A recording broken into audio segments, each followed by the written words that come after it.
Welcome to ട്രൈഡ്വുഡ്. നമുക്ക് ഇന്നത്തെ ഗോൾഡിന്റെ പ്രൈസ് മൂവ്മെന്റ് അനാലിസിസ് നോക്കാം.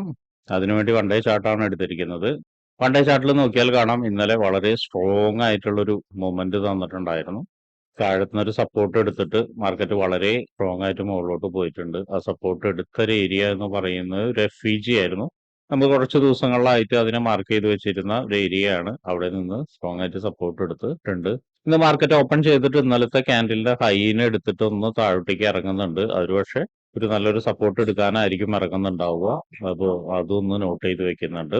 അങ്ങനെ സപ്പോർട്ട് എടുക്കാൻ വരികയാണെങ്കിൽ സാധ്യതയുള്ള ഒന്ന് രണ്ട് ഏരിയാസ് നമ്മൾ മാർക്ക് ചെയ്ത് ഇടേണ്ടതുണ്ട്. നോക്കുകയാണെങ്കിൽ ഇവിടെ ഒരു നല്ലൊരു ഏരിയ ആണ്. ഇതിന്റെ പ്രത്യേകത എന്താണെന്ന് നോക്കി കഴിഞ്ഞാൽ അറിയാം, ഈ ഒരു ഏരിയയിൽ നിന്നൊരു ബ്രേക്ക് ഔട്ട് തന്നിട്ട് താഴോട്ടേക്ക് ഇറങ്ങിയിട്ടുണ്ട്. താഴോട്ടേക്ക് ഇറങ്ങുന്ന സമയത്ത് ക്രിയേറ്റ് ചെയ്തിരിക്കുന്ന ഒന്ന് രണ്ട് സപ്പോർട്ടുകളാണ്. ഈ ഒരു ക്യാൻഡിൽ സപ്പോർട്ട് എടുത്തിട്ടുണ്ട്. അതുപോലെ നോക്കിയാൽ കാണാം ഇവിടെ റെസിസ്റ്റൻസ് എടുത്തിട്ടുണ്ട്. അപ്പൊ ഈ ഒരു ഏരിയ അത്യാവശ്യം സ്ട്രോങ് ആയിട്ടുള്ള ഒരു ഏരിയ ആണ്. നമ്മൾ ഇതിനെ അതുകൊണ്ട് തന്നെ സപ്പോർട്ടായിട്ട് മാർക്ക് ചെയ്തിടുന്നുണ്ട്. ഇനി മാർക്ക് ചെയ്യാനുള്ളത് ഒരു റെസിസ്റ്റൻസ് ഏരിയ ആണ്. റെസിസ്റ്റൻസ് ഏരിയ എന്ന് പറയുന്നത് ഓൾ ടൈം ഹൈനെയാണ്. ഓൾ ടൈം ഹൈന്റെ വിക്കിനെയാണ് ഇപ്പോൾ മാർക്ക് ചെയ്തിടുന്നത്. അപ്പൊ ഇത്രയാണ് പ്രധാനപ്പെട്ട ഏരിയാസ് വൺ ഡേ ചാർട്ടിൽ മാർക്ക് ചെയ്തിടുന്നത്. ഇനി നമുക്ക് ഇന്ന് എന്തെങ്കിലും പ്രത്യേകിച്ച് ന്യൂസുകൾ ഉണ്ടോ എന്നുള്ളത് നോക്കാം. ഇന്ന് വളരെ ഇമ്പോർട്ടന്റ് ആയ ന്യൂസുകൾ വരുന്ന ദിവസമാണ്. ഇന്ത്യ സമയം 6 മണിക്ക് ആണ് വരുന്ന ന്യൂസുകൾ നോക്കിയാൽ കാണാം. കോർ CPI വരുന്നുണ്ട്, CPI മന്ത്ലി വരുന്നുണ്ട്, CPI ഇയർലി വരുന്നുണ്ട്, അതുപോലെ അൺഎംപ്ലോയ്മെന്റ് ക്ലെയിംസ് വരുന്നുണ്ട്. കോർ CPI മന്ത്ലിയുടെ പ്രീവിയസ് ഫിഗർ 0.2%, ഫോർകാസ്റ്റ് 0.3% ആണ്. അത് എങ്ങനെയാണെന്ന് വെച്ചിട്ടുണ്ടെങ്കിൽ actual greater than forecast is good for currency എന്നാണ്. അതായത് ഫോർകാസ്റ്റിനേക്കാൾ മുകളിൽ ഒരു ഫിഗർ വന്നു കഴിഞ്ഞാൽ കറൻസിക്ക് നന്നാവുമെന്നാണ്, അല്ലെങ്കിൽ കറൻസി ബെറ്റർ ആവുകയും ഗോൾഡ് താഴെ വരുന്നതാണ്. ഇനി CPI മന്ത്ലിയും അതുപോലെ തന്നെ പ്രീവിയസ് 0.2%, അതുപോലെ ഫോർകാസ്റ്റ് 0.1% ആണ്. അതും യൂഷ്വൽ ഇഫക്റ്റ് സെയിം തന്നെയാണ്. Actual greater than forecast is good for currency എന്നാണ്. അതുപോലെ തന്നെ CPI ഇയർലി പ്രീവിയസ് 2.8%, ഫോർകാസ്റ്റ് 2.5% ആണ്. അതും usual effect actual greater than forecast is good for currency എന്നാണ്. ഇതിന്റെ പ്രത്യേകത എന്താണെന്ന് വെച്ചിട്ടുണ്ടെങ്കിൽ ശ്രദ്ധിക്കേണ്ട കാര്യം, ഫോർകാസ്റ്റിനേക്കാൾ മുകളിലൊരു ഫിഗർ മാത്രം പോരാ, പ്രീവിയസിന്റെ ഫിഗറും കൂടി നോക്കുക. പ്രീവിയസ് ഫിഗറിനേക്കാൾ മുകളിൽ വന്നാലേ നല്ല രീതിയിൽ കറൻസി സ്ട്രോങ് ആവുള്ളൂ, അല്ലെങ്കിൽ ഒരു ചെറിയ മൂവ്മെന്റ് ഒക്കെ തരാനുള്ള സാധ്യതയുള്ളൂ. ഇനി അൺഎംപ്ലോയ്മെന്റ് ക്ലെയിംസിന്റെ ഡീറ്റെയിലും കൂടി നോക്കാം. അൺഎംപ്ലോയ്മെന്റ് ക്ലെയിംസ് പ്രീവിയസ് 219K ആണ്, ഫോർകാസ്റ്റ് 223K ആണ്. അതായത് പ്രീവിയസിനേക്കാളും വലിയൊരു ഫിഗർ ആണ് ഫോർകാസ്റ്റ് തന്നിരിക്കുന്നത്. ഇതിൽ actual less than forecast is good for currency എന്നാണ്. അതായത് ഫോർകാസ്റ്റിനേക്കാളും താഴെ വന്നാൽ മാത്രമേ കറൻസിക്ക് ബെറ്റർ ആവുകയുള്ളൂ. പക്ഷെ ഇവിടെ തന്നിരിക്കുന്ന ന്യൂസ് നോക്കിയാൽ കാണാം, അല്ലെങ്കിൽ തന്നിരിക്കുന്ന ഒരു ഫോർകാസ്റ്റ് നോക്കിയാൽ കാണാം, പ്രീവിയസിനേക്കാളും മുകളിലാണ്. അപ്പോൾ പ്രീവിയസിനേക്കാളും താഴെ വന്നാൽ മാത്രമേ കറൻസിക്ക് ബെറ്റർ ആയിട്ടുള്ള ഒരു മൂവ്മെന്റ് കിട്ടാൻ സാധ്യതയുള്ളൂ. അപ്പൊ ഇതെല്ലാം ഓർമ്മയിലിരിക്കട്ടെ. അതുപോലെ തന്നെ ട്രേഡ് എടുക്കുന്ന സമയത്ത് പരമാവധി ഈ ഒരു സമയത്ത് മാർക്കറ്റിൽ നിന്ന് മാറി നിൽക്കുന്നതാണ് നല്ലത്. ഇനി നമുക്ക് ചാർട്ടിലോട്ട് വരാം. ചാർട്ടിലോട്ട് വരുന്ന സമയത്ത് നോക്കിയാൽ കാണാം, നമ്മുടെ വരച്ചിരിക്കുന്ന ഏരിയയിൽ മൾട്ടിപ്പിൾ ടൈം ഇവിടുന്ന് റെസിസ്റ്റൻസ് എടുത്ത് ബ്രേക്ക് ഔട്ട് ചെയ്ത് വീണ്ടും അവിടേക്ക് സപ്പോർട്ട് വന്നിട്ടുണ്ട്. വീണ്ടും കാണാം ഇവിടെ റെസിസ്റ്റൻസ് എടുത്തു, വീണ്ടും സപ്പോർട്ട് വന്നിട്ടുണ്ട്. അപ്പൊ ഈ ഒരു ഏരിയ ഒരു നല്ലൊരു സ്ട്രോങ് ആയിട്ടുള്ള ഒരു ഏരിയ ആയിട്ട് ആക്ട് ചെയ്യാനുള്ള സാധ്യത ഉണ്ട്. അപ്പൊ അതുകൊണ്ട് ഇതിനെ മാർക്ക് ചെയ്തിടുന്നുണ്ട്, സപ്പോർട്ടായിട്ട് മാർക്ക് ചെയ്തിടുന്നുണ്ട്. അതുപോലെ താഴോട്ടേക്ക് വരികയാണെങ്കിൽ പിന്നെയും അതുപോലെ തന്നെ ഏരിയാസ് ഉണ്ട്. അതിലൊരു പ്രധാനപ്പെട്ട ഏരിയ എന്ന് പറയുന്നത് ഈ ഒരു FEG ആണ്. ആ ഒരു FEGനെ മാർക്ക് ചെയ്തിടുന്നുണ്ട്. ഇനി അതുപോലെ തന്നെ മറ്റൊരു പ്രധാനപ്പെട്ട FEGയും കൂടി ഇവിടെ ഉണ്ട്, അതിനെയും മാർക്ക് ചെയ്തിടുന്നുണ്ട്. ഈ ഒരു FEG എടുത്തിട്ടുണ്ട് ഓൾറെഡി. നോക്കിയാൽ കാണാം ഈ ഒരു ക്യാൻഡിൽ വന്നിട്ട് ഈ ഒരു FEGനെ എടുത്തിട്ടാണ് മുകളിലോട്ട് പോയിരിക്കുന്നത്. പിന്നെ മറ്റൊരു കാര്യം ശ്രദ്ധിക്കേണ്ടത്, ഈ ഒരു FEG ലെവൽ നോക്കുമ്പോൾ കാണാം ഇവിടെ മൾട്ടിപ്പിൾ ടൈം മാർക്കറ്റ് ഒരു കൺസോളേഷൻ ഒക്കെ തന്നൊരു ഏരിയ ആണ്. അപ്പൊ ഇത്തിരി സ്ട്രോങ് ആവാനുള്ള സാധ്യത ഉള്ള ഒരു ഏരിയയും കൂടിയാണ് FEG. അപ്പൊ അത് നോട്ട് ചെയ്ത് വെക്കുക. ഇനി മുകളിലോട്ട് പോകുന്ന സമയത്ത് പ്രധാനപ്പെട്ട ഏരിയാസ് എന്ന് പറയുന്നത് ഈ ഒരു ലെവൽ, നമ്മൾ നേരത്തെ മാർക്ക് ചെയ്ത ഒരു ലെവൽ, ഡേ ചാർട്ടിൽ മാർക്ക് ചെയ്ത ലെവൽ പ്രധാനപ്പെട്ട ഏരിയ ആണ്. നോക്കിയാൽ കാണാം മൾട്ടിപ്പിൾ ടൈം ഈ ഒരു ഏരിയയിലേക്ക് വന്നിട്ടുണ്ട്. ഒരു ഫേക്ക് ബ്രേക്ക് ഔട്ട് എന്നുള്ള രീതിയിലേക്ക് മുകളിലേക്ക് വന്നതിന് ശേഷം പിന്നെ താഴോട്ടേക്ക് ഇറങ്ങിയിരിക്കുകയാണ്. അപ്പൊ ആ ഒരു ഏരിയ അത്യാവശ്യം ഇമ്പോർട്ടന്റ് ആയ ഒരു ഏരിയ ആണ്, അത് നോട്ട് ചെയ്ത് വെക്കുക. അപ്പൊ ഇത്രയാണ് പ്രധാനപ്പെട്ട ഏരിയാസ് വൺ ഡേ ചാർട്ടിലുള്ളത്. ഇനി നമുക്ക് 50 മിനിറ്റ്സിലോട്ട് പോയിട്ട് എന്തെങ്കിലും എൻട്രി സാധ്യതകളുണ്ടോ എന്നുള്ളത് നോക്കാം. 50 മിനിറ്റ്സിലോട്ട് വരുന്ന സമയത്ത് നമ്മൾ നേരത്തെ വരച്ചിരിക്കുന്ന സപ്പോർട്ട് ഒന്ന് അഡ്ജസ്റ്റ് ചെയ്യുന്നുണ്ട്. അതിന്റെ ഒരു പ്രധാന കാരണം എന്തെന്ന് വെച്ചിട്ടുണ്ടെങ്കിൽ നോക്കിയാൽ കാണാം ഈ ഒരു ലെവലിലാണ് കൂടുതൽ മാർക്കറ്റ് റെസ്പെക്ട് ചെയ്തിരിക്കുന്നത്.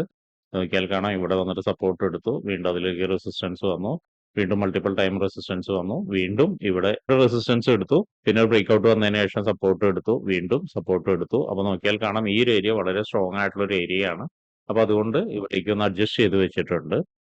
ഇനി 50 മിനിറ്റ്സിൽ എൻട്രി സാധ്യത എന്ന് പറഞ്ഞാൽ നോക്കിയാൽ കാണാം ഇവിടെയും ഇപ്പൊ ഒരു മൾട്ടിപ്പിൾ ടൈം മാർക്കറ്റ് വന്ന് ഒരു റെസിസ്റ്റൻസ് എടുത്തിട്ടുണ്ട്. അപ്പോൾ ഇനി നമ്മൾ ശ്രദ്ധിക്കേണ്ട കാര്യം എന്ന് വെച്ചിട്ടുണ്ടെങ്കിൽ ഇവിടുന്ന് ഒരു ട്രെൻഡ് ലൈൻ മുകളിലോട്ട് പോകുന്നുണ്ട്. ആ ഒരു ട്രെൻഡ് ലൈൻ ബ്രേക്ക്ഔട്ട് കിട്ടുമോ എന്നുള്ള കാര്യമാണ് നോക്കേണ്ടത്. അപ്പൊ ഒരു ട്രെൻഡ് ലൈൻ ബ്രേക്ക്ഔട്ട് കിട്ടുകയാണെങ്കിൽ, അതായത് ഒന്ന് മുകളിലോട്ട് പോയിട്ട് ഒന്ന് ട്രെൻഡ് ലൈൻ ബ്രേക്ക്ഔട്ട് കിട്ടുകയാണെങ്കിൽ നമുക്ക് ആ ബ്രേക്ക്ഔട്ടിനെ ബേസ് ചെയ്തിട്ട് നമുക്കൊരു ട്രേഡ് നോക്കാവുന്നതാണ്. എക്സ്പെഷ്യലി ഈ ഒരു ലോയുടെ താഴെയൊക്കെ നമുക്ക് ബ്രേക്ക്ഔട്ടിനെ ബേസ് ചെയ്തിട്ട് ഒരു ട്രേഡ് നോക്കാവുന്നതാണ്. അങ്ങനെയാണെങ്കിൽ മാർക്കറ്റ് ഒന്ന് താഴോട്ടേക്ക് ഇറങ്ങി വന്നിട്ട് ഈ ഒരു ലെവലിൽ വീണ്ടും റെസ്പെക്ട് ചെയ്യാവുന്നതാണ്.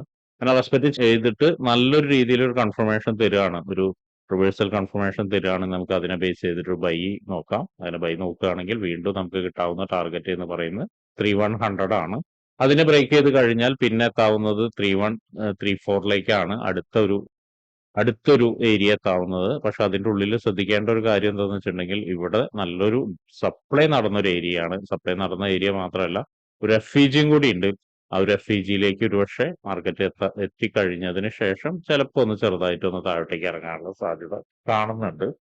നേരത്തെ പറഞ്ഞ ബ്രേക്ക്ഔട്ടിന്റെ കാര്യം ഒന്ന് ശ്രദ്ധിക്കേണ്ട കാര്യം കൂടി ഉണ്ട്. ഒരുപക്ഷെ മുകളിലോട്ട് പോയിട്ട് ഈ ഒരു ഏരിയയിൽ നിന്നാണ് ഒരുപക്ഷെ ബ്രേക്ക്ഔട്ട് കിട്ടുന്നതെങ്കിൽ, അതായത് ഈ ഇവിടുന്ന് പോയതിനു ശേഷം ആണ് ഇവിടെ നിന്ന് ഒരു ട്രെൻഡ് ലൈൻ ബ്രേക്ക്ഔട്ട് കിട്ടുന്നതെങ്കിൽ, ബ്രേക്ക്ഔട്ട് കിട്ടി നല്ലൊരു ക്യാൻഡിൽ പാറ്റേണോടുകൂടി ബ്രേക്ക്ഔട്ട് കിട്ടിക്കഴിഞ്ഞാൽ പിന്നെ വരുന്ന റീടെസ്റ്റിൽ നിന്ന് നമുക്ക് ഒരു എൻട്രി എടുക്കാം, ഒരു സെൽ എൻട്രി എടുക്കാം. അതും നേരത്തെ പറഞ്ഞ പോലെ ഈ ഒരു ലെവൽ വരെ നമുക്ക് എക്സ്പെക്ട് ചെയ്യാവുന്നതാണ്. അപ്പൊ രണ്ട് കാര്യങ്ങളാണ് പറഞ്ഞിരിക്കുന്നത്. ഒന്ന് മുകളിൽ പോയതിനു ശേഷം നല്ല സ്ട്രോങ് ആയിട്ടുള്ള ഒരു കൺഫർമേഷൻ തരിക, അതിനൊരു ഫോളോ ത്രൂ ആയിട്ട് ഒരു ട്രെൻഡ് ലൈൻ ബ്രേക്ക്ഔട്ട് വരിക, ബ്രേക്ക്ഔട്ട് വന്നിട്ട് റീടെസ്റ്റ് വരിക, റീടെസ്റ്റ് വന്നു കഴിഞ്ഞാൽ ഏറെക്കുറെ ഇവിടം വരെ നമുക്ക് എക്സ്പെക്ട് ചെയ്യാവുന്നതാണ്.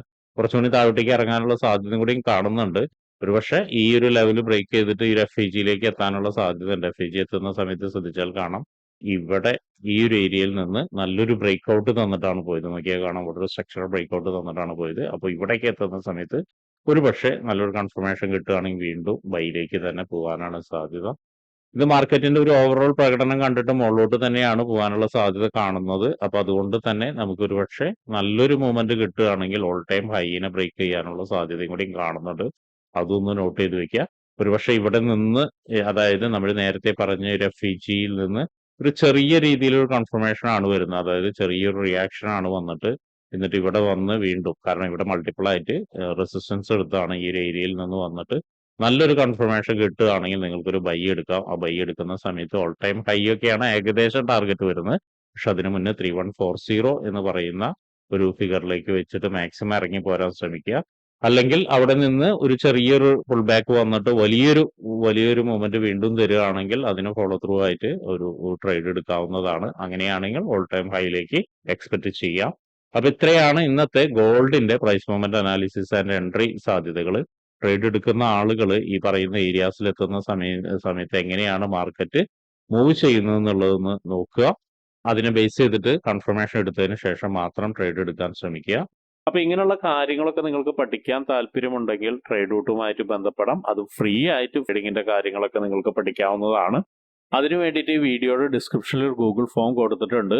ആ ഗൂഗിൾ ഫോം കൃത്യമായി വായിച്ച് അതിലുള്ള കണ്ടീഷൻസ് ഒക്കെ ഓക്കെ ആണെങ്കിൽ മാത്രം ഫിൽ ചെയ്യുക. അതോടൊപ്പം തന്നെ ഡിസ്ക്രിപ്ഷനിലുള്ള വാട്സപ്പ് ചാനലിൽ നിങ്ങൾക്ക് ജോയിൻ ചെയ്യാവുന്നതാണ്. അവിടെ ട്രേഡ് റൂട്ടിന്റെ അപ്ഡേറ്റ്സ് ലഭിക്കുന്നതാണ്. അപ്പൊ എല്ലാവർക്കും ഇന്നൊരു പ്രോഫിറ്റബിൾ ഡേ ആവട്ടെ എന്ന് ആശംസിക്കുന്നു.